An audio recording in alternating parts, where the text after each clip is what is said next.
So do you like just catch balls all day? Yeah, catch balls all day, Wendy. All day. Yeah. Wow, finally catching up to you. It says that. Welcome to the Frenemies Forever show. Forever Frenemy show. So FFS. Ben's already agitated at me because I'm very irritated. I brought something up. So I don't know if we're scheduled to do 3 podcast shows, but I don't know after this one if we're going to be able to. Yeah, I want to walk out right now, to be honest with you guys. I'm really irritated, Wendy. Yeah. But that's kind of like a state of consciousness for me.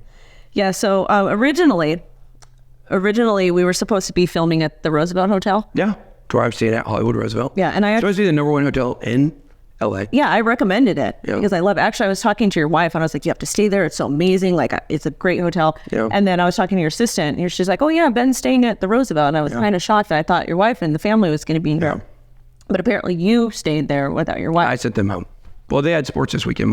My daughter just won the city finals tennis championship. So finally champion. She's been in this league since she was 7. She's 10 now. It's 7-11. She got second place 3 times, and she finally went over the top. Just wait until next year. Her 11-year-old year, she will not lose a single point the entire year. She's an animal. Yeah, she's not only is she a nice person, unlike you. Yeah. But she's very talented at sports. That is unlike me. Yeah. Have you seen me play pickleball? I'm an did you see me catch a ball at the home run derby? That's pretty amazing. That's pretty amazing. I caught it right over my son too. So you stole from a child. Oh, for sure. Yeah. Guys, from a child. Guys, I'm 40 years old. It's time to get mine. My kid's got plenty of years left. And I tell you, I've been to a lot of sporting events. Just because you go to a sporting event doesn't mean you're good at sports. Or no, that's obviously. I mean, look at you. I'm in great physical form. Great physical form. Listen, the home run derby is I've been to the Super Bowl. I've been to the World Series when the Braves won. I've been to pretty much everything you can go to. Haven't been to the Kentucky Derby. That's the one thing. Yeah. And the home run derby is by far the most fun event that you can go to. So do you like just catch balls all day? Yeah, catch balls all day, Wendy. All day. Yeah. Okay. Wow, finally catching up to you. It says that. I said it. I am a married woman, sir. Well, and also I'm not allowed to talk about my situation anymore. My attorneys is not very happy with me, and so I can't talk about things until it's finalized. However, I don't know when things are going to get finalized because things. Yeah. So, but anyway. Good job talking about the thing you're not supposed to talk about. Great job. Well, I just followed in your footsteps. That's true. I learned from you. Yeah. So I'm wearing this dress because I thought we were going to be at the Roosevelt, and I actually wore this dress to go to this little event in LA before I had my daughter, and it still fits me. So it just goes to show women are resilient. That's awesome. Yeah. I actually didn't gain any weight during pregnancy. All right. So do you want to tell people why you were here in LA? So I'm a big star, as you guys know. When I went to Dubai, I stayed at the only 7-star hotel in the world, and they added an 8th star while I was there. Dan Blazarian was there also.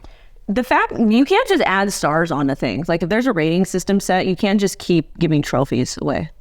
I don't believe that's true.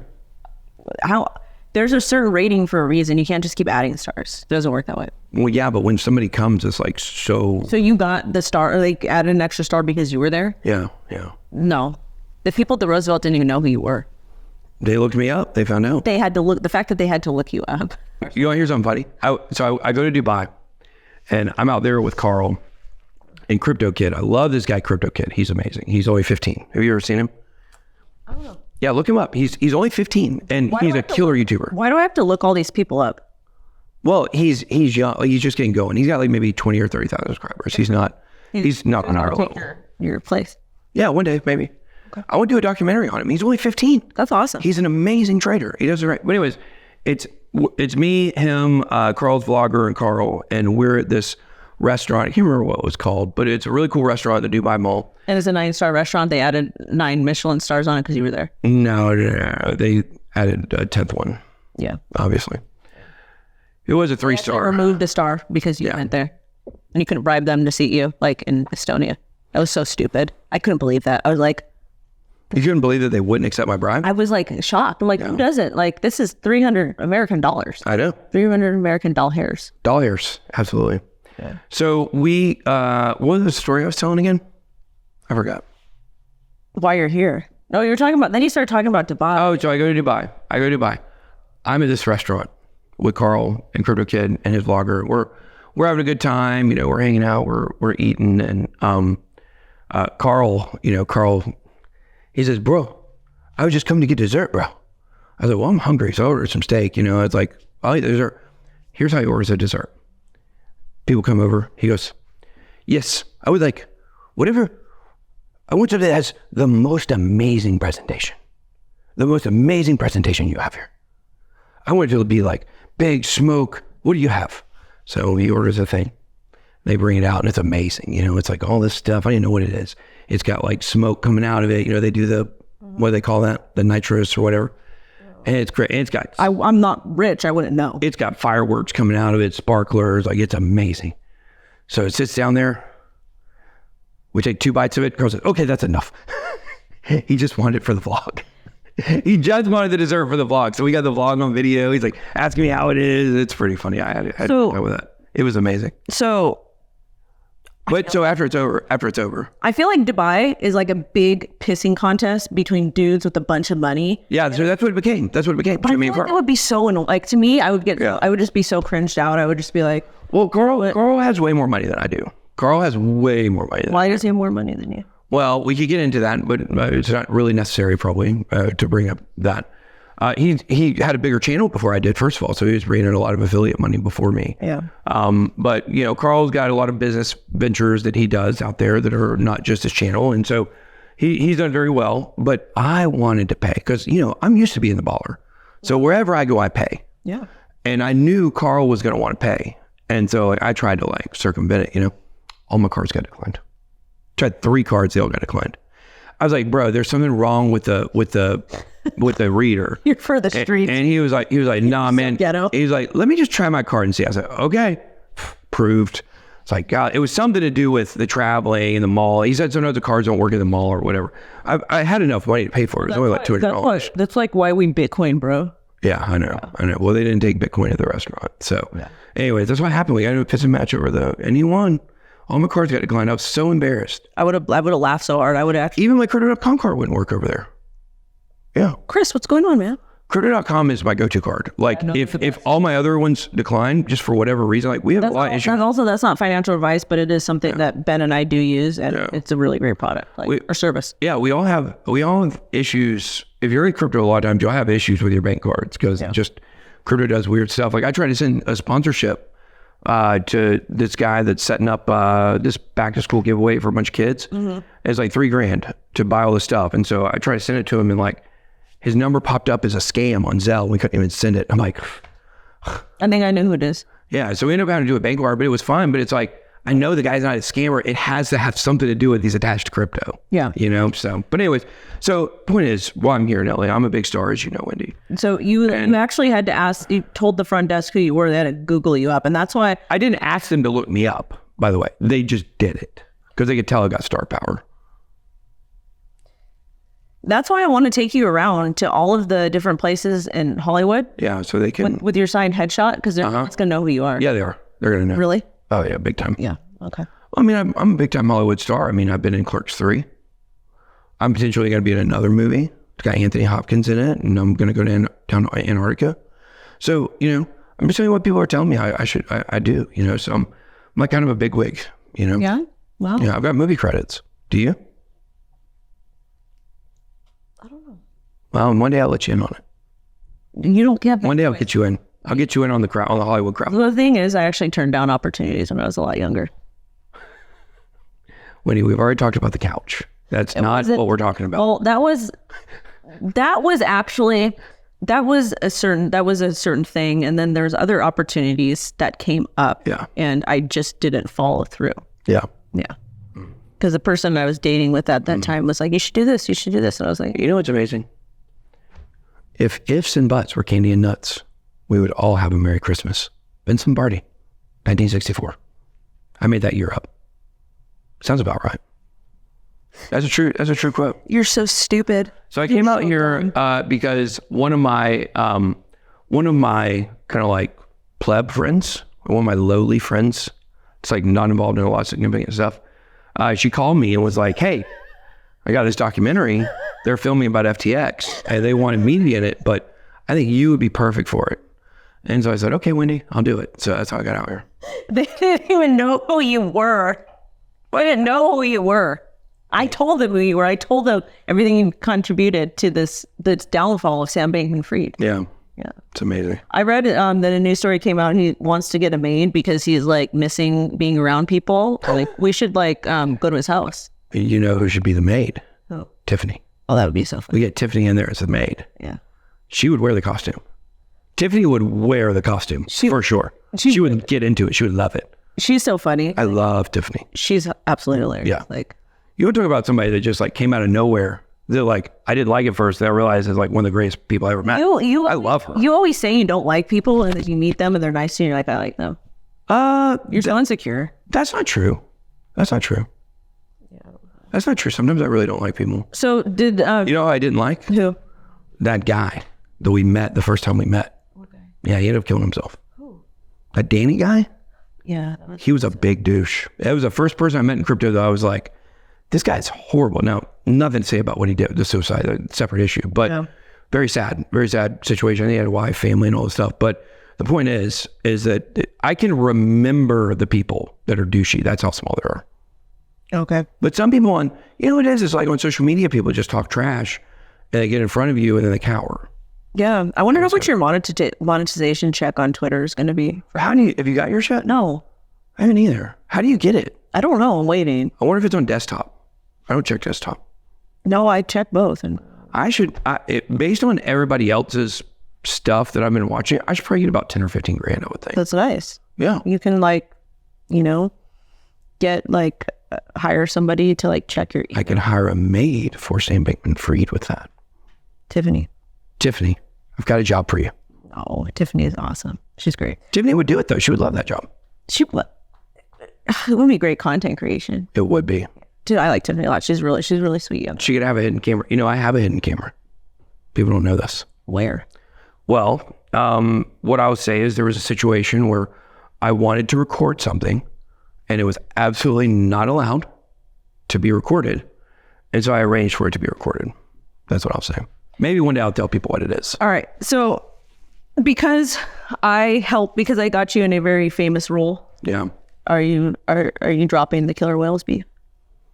No, screw them. Screw that guy.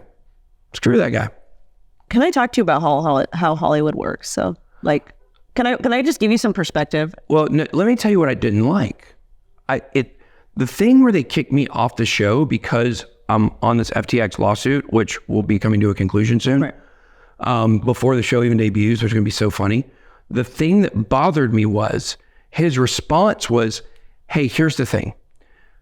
You're not going to be able to be on the show. Here's why." Which, first of all, this should have been determined a long time ago before they got me so attached. We had stuff booked. I have rebuttal. I have explanation. I actually have explanations. Okay. I'm not telling you not to be mad. I just want to explain it to you from somebody who has a lot of industry friends and it's it's very standard practice what they did. And I'll explain why. Well, what the email said was, okay, so we're having issues basically the producers, they're having some problems with your integrity and the fact that you're involved in this lawsuit and they don't feel comfortable with it. So here's what we're gonna do. Let's just lie to your audience and tell them it's a scheduling conflict. That was what bothered me. It's let's put this entire thing about why there's an issue. And then, hey, by the way, I want to go ahead and compound the issue and let's make it a big lie. That was the thing that pissed me off. It wasn't, I understand the getting kicked off the show. This is the thing though. They just, okay. From my experience and from what I have seen, they did all the background checks, and because of the FTX thing, that could have been a potential liability for them. And because they're trying to do like the entertainment thing and they're going the Hollywood route, things work a little bit different. Like you have to sign NDAs and all this stuff for everybody. So I understand that is frustrating, but just somebody that's seen a lot of this type of stuff happen, I think that they just couldn't have you on the first show or the first season, but they wanted to have you back after. No, it's good. Yeah. Well, I think that's what was happening. Well, I just don't like, first of all, like I'm already on this next Crypto Gym show. And so I think it's going to be probably better than the other show anyways. But the whole thing, I know Wendy's on the other show, so it pretty much, confirms that my show's better. But I think that the whole thing is, it's the lying that drives me crazy. And that's what pisses me off about so much stuff in crypto. It's just the lying about stuff. Like, can we not just be honest? Can we not be honest and say like, okay, because you're on the FTX lawsuit, like, it sucks, but you know what? Maybe you just tell your audience, like, because you're involved in this lawsuit, blah, blah, blah, blah. That I would be okay with that. Well, maybe it's and then shortly thereafter, I get a call from Crypto Rice, from Chris Rice. And Chris tells me that, hey, you don't want to do anything with those people anyways. Do you not know about what they did to Satoshi Shawn? Do you know about that? No, I don't know who that is. Right. So Satoshi Shawn is a guy who, he's been in crypto for a long time. He may have 30,000 subscribers or something like that. He's a friend of mine. I met him in Texas several years ago. He's a good guy. And he had been doing really well in crypto and the bull run and all this stuff. And like he had managed to like, he didn't have a job anymore. He was living great. And so this Paul Chasm guy reaches out to him about doing this promotion for Doge Dash, which, Doge Dash is what Hello Labs was. Do you know that? Yeah. So he does the thing with Doge Dash, and basically he tells Shawn he's going to pay him this money. He pays him this money. And he says, whatever you do, don't cash out this money. Like, you need to sit on it for a while. And then Paul dumps all of his supply and basically sends all his guys' money to zero. And he literally like had to go get a job. Like, it destroyed him. And so it's like, this is a rebrand from a meme coin. And I don't know, the whole thing to me is just, once I found all this stuff out on the backside, like, it's a little sketchy. And so like, it lines up with this guy telling me that he's going to, like, hey, let's fix this, just lie. Like, it's integrity problem. The only thing I will say is that that's typical Hollywood entertainment industry is well, F them. That's why it needs to change. Okay, well, that's just the way that Hollywood works. Well, see, I'm not fun because I would have been at this show. I hate that my friends are on the show and I'm not. That bothers me. You want to know why? The best part for me would have been I got to yell at everybody. I absolutely destroyed everybody on the show. I yelled at everybody. Yeah. Every single dude on there, I yelled at, and it would have been the perfect opportunity for me to yell at you. That would have been great. I've always wanted Maybe we can fix things. Fix things? Yeah. Wendy, I don't want to fix things. I don't like it. The integrity problem is too much for me. I don't like that. Like, well, I'm a fixer. Well, you know what? How about I'll do my own show and you can come be on it. We'll call it Forever Frenemies. This is my show. I make the show. Right. You came up with the idea because you wanted to be rich like me. You know what? I've got enough problems in my personal life. I'm just trying to make it through every day, man. So many problems. Dude, I do. It's like... Yeah. So anyway, so that's my beef with that show. I'm just sticking with the next Crypto Gym people, and I'm going to ride with them. Right. I was the only person that was going to be the crossover there between the two shows for good reason. But, well, you're also the most famous. I am the most famous. At pickleball. I'm very good at pickleball. Yeah. Very good at You love balls. You love catching balls. I'm great at catching balls. Do you also like marbles? Marbs? Marbs? Yeah. No, they're too crunchy. Oh. If you put them in your mouth. What about like I don't know. Yeah. Yeah. Well, I think we should probably end the show. Yeah. All right. This has been a Wendy on the road. Forever Frenemies. Show.